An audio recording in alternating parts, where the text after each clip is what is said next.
peaked in high school. Pernah dengar kalimat ini?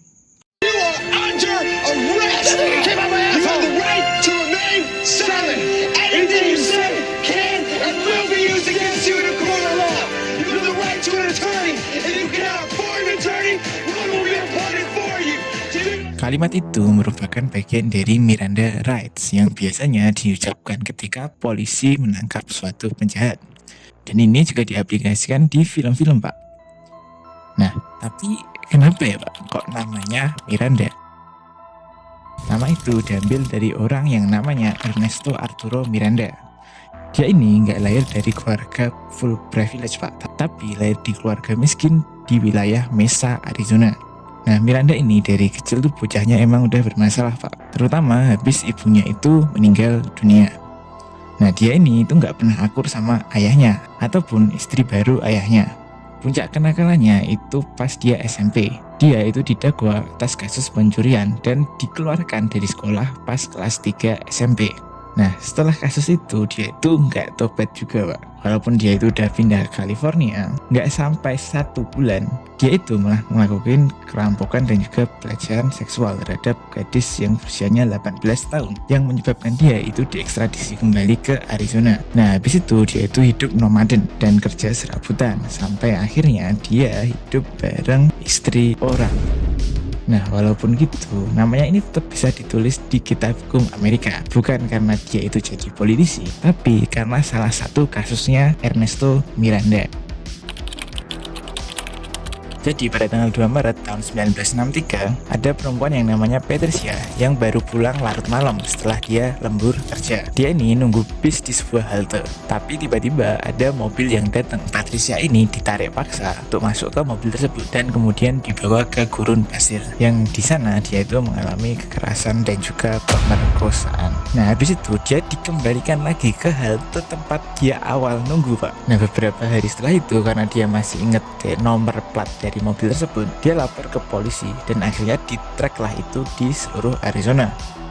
Akhirnya mobil itu ditemuin sama kakaknya Patricia dan ya, yang punya mobil itu ialah Ernesto Miranda. Setelah ditangkap, Miranda ini diinterogasi, Pak, sama polisi selama 2 jam. Yang hasilnya itu Miranda menulis sebuah pengakuan kalau dia itu nyulik dan memerkosa Patricia. Di dalam tulisannya itu tertulis bahwa statement ini dibuat secara sadar dan juga tanpa paksaan. Tambah dia menulis kalau dia udah mengetahui secara full hak-hak dia sebagai tersangka. Nah, di pengadilan Arizona, Miranda itu didakwa 20-30 tahun penjara. Loh, bukannya banyak ya, Bang, kasus kayak gini? Oke, emang banyak sih kasus kayak gitu. Tapi untuk kasus ini bisa merubah prosedur pra-peradilan di Amerika yang dikenal sebagai Miranda versus Arizona. Oke, jadi dari seluruh proses peradilan yang di awal tadi, ada suatu prosedur di mana polisi itu kelupaan, Pak, yaitu menyebutkan haknya tersangka sesuai dengan Fifth Amendment dari Bill of Rights. Pengacaranya Miranda itu nemu celah itu, Pak, sehingga pengacaranya Miranda ini mengajukan peninjauan ulang ke Pengadilan Kasasi Amerika. Nah, walaupun sebenarnya penyebutan hak tersangka dari polisi itu tidak wajib, tapi argumen dari pengacaranya Miranda itu nggak tahu, Pak, tentang hak-haknya. Nah, dia itu cuma lulusan SMP. Nah, hakim dari sidang ini mengamini argumen dari pengacaranya Miranda, sehingga pengakuan tertulisnya Miranda itu jadi nggak valid, Pak. Nah, karena inilah sebelum polisi menginterogasi tersangka itu wajib menyebutkan hak-haknya. Dan karena itulah kalimat yang di awal tadi disebut sebagai Miranda rights, Pak. Ya, walaupun gitu Miranda ini tetap dihukum penjara karena bukti-bukti lain itu sudah cukup kuat. Itu di Amerika, negara yang sangat menjunjung tinggi HAM dan juga peradilannya itu adil walaupun syarat dan ketentuan berlaku, ya. He's got a knife. Tapi gimana di Indonesia? Apakah ada konsep Miranda rights? Mungkin ku jabarin dulu lah inti dari Miranda rights. Pertama, Anda itu memiliki kebebasan untuk menjawab ataupun memilih diam pada saat interogasi. Kedua, Anda itu memiliki hak untuk berbicara ke penasihat hukum selama interogasi. Ketiga, kalau Anda itu nggak mampu menyewa penasihat hukum, maka pemerintah itu wajib menyediakan penasihat hukum, Pak.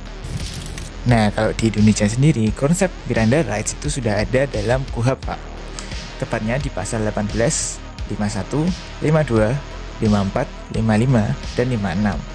Yang intinya, polisi kalau mau menangkap tersangka itu harus memperlihatkan surat tugas yang rinci dengan identitas tersangka serta alasan penangkapan. Kemudian tersangka itu wajib diberitahu apa alasan dia itu ditangkap sebelum pemeriksaan dimulai.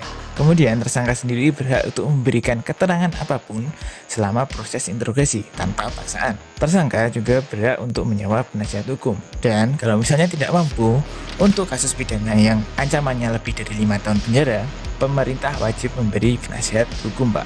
Nah, kalau misalnya ada pelanggaran dari interrogator, baik itu polisi atau jaksa atau hakim, tersangka itu bisa melaporkannya, Pak. Ya, walaupun dalam kenyataannya, ya